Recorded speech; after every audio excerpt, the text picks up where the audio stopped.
dantų protezais, kramtymo. Nes jis, jeigu blogas kramtymas, tai gali viską ir pagadinti, ar ne? Iš tikrųjų, dantis tada ratuojasi, nestovi vietoj, sukandimas dar pasidaro blogesnis su laiku. Ir gali dar gadinti, jeigu blogai reiškia, dar toliau.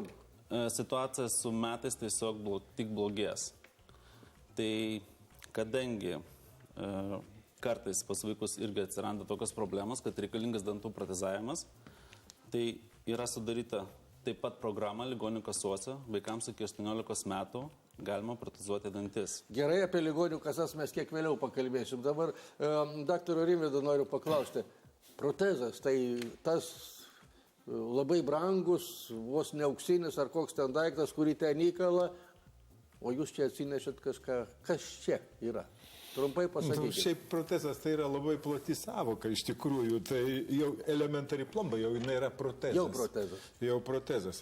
Tai va, jeigu taip jau, jeigu biški taip susiaurint visą šitą, tai, ką mes įsivaizduojam, tai jau daugumoje įsivaizduojam būtent protezai yra skirstomi į išimamus ir neišimamus. Tai jau mes daugiau, jau kaip pasakom protezas, tai įsivaizduojam, kad būtent išimamas, kur jau trūksta jau pakankamai daug dantų burnoje ir gaminamas išimamas protezas, kada jau tiltais, taip vadinamais tiltiniais protezais jau nebeįmanoma atstatyti defektą.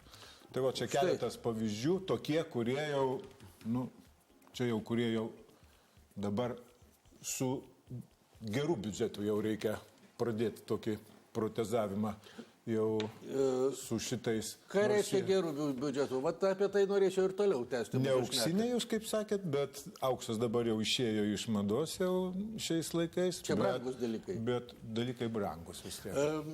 Aš bijau, kad mūsų žiūrovai nenorės matyti brangių dalykų.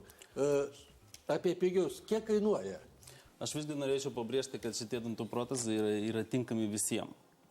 Jeigu palyginti su kitais, kaip sakant, brangesniais dantų protezais, tai visgi šitie yra pasiekiamumas. Pacientas pasiekia šitos protezus daug lengviau negu kitos rūšies.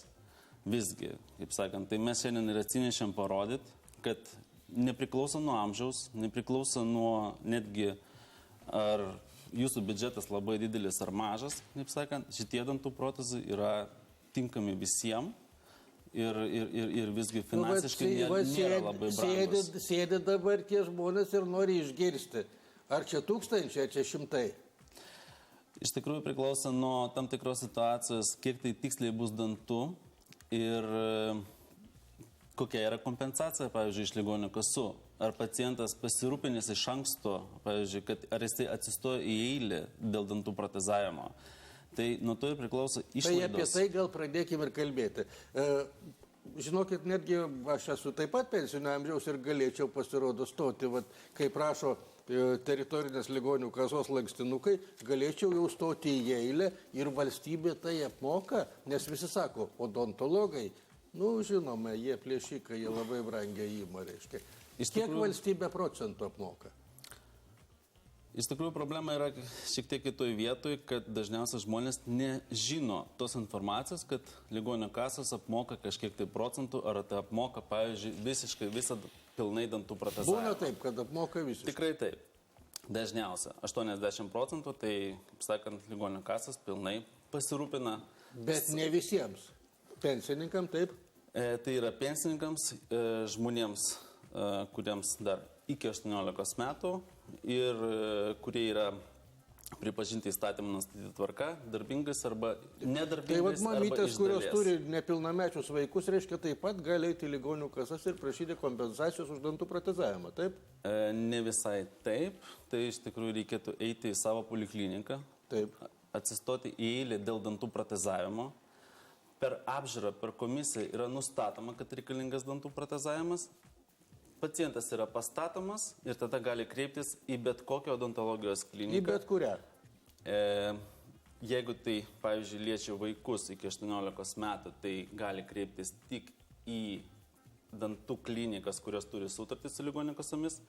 Jeigu tai, pavyzdžiui, yra pacientai, kurie, kaip sakant, atsistoja į eilę dėl dantų protezavimo, jie gali kreiptis į bet kurią sveikatos priežiūros odontologijos įstaiga, pasiėmus sąskaitą faktūrą, po to Nu, ponas Sergejau, vis tiek pasakykit kokią nors sumą, pavyzdžiui, kurią kompensuoja ligonių kasos. Kiek? Iki naujų metų ta suma litais buvo 1157 litai. Ir reiškia, tiek kompensuoja? Buvo kompensuojama, bet kompensuojama irgi pagal faktą, kaip sakant, pacientam. Arba netgi buvo ir didesnė suma, tai 3560, bet vėlgi priklauso nuo tam tikros situacijos, ar atitinka pacientas pagal reikalavimus. Supratau. Painam į pabaigą, daktaro Rimvydo, noriu paklausti, kažkokia čia ypatinga medžiaga, kokios mūsų jaunystėje nebuvo, kas čia per protezai tie? Aš žinau, valplastas. Valplastas. Kas tai yra? Čia yra šiek tiek truputėlį yra kitokios prigimties, jeigu ten anos plasmasės, kurias mes tos jau klasikinės, tos, kurios naudojamos buvo akrilatų grupės, tai čia yra iš nailono. Pažiūrėkit dabar, Ir matosi. Tai. jos vienas yra, atvejis yra dar toks, kada esi priverstas, nes senos tos plasmasės kartais sukelia alerginės reakcijas. Tai vat, kartais, kad to nebūtų. Kad to nebūtų alerginės reakcijos, vat, yra išeitis pakeisti vat, tokių naujoviškų.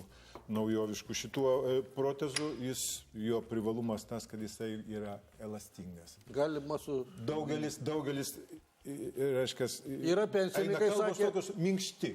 Taip, pensininkai sako sulūžo. Tai va, šitos nelūžta.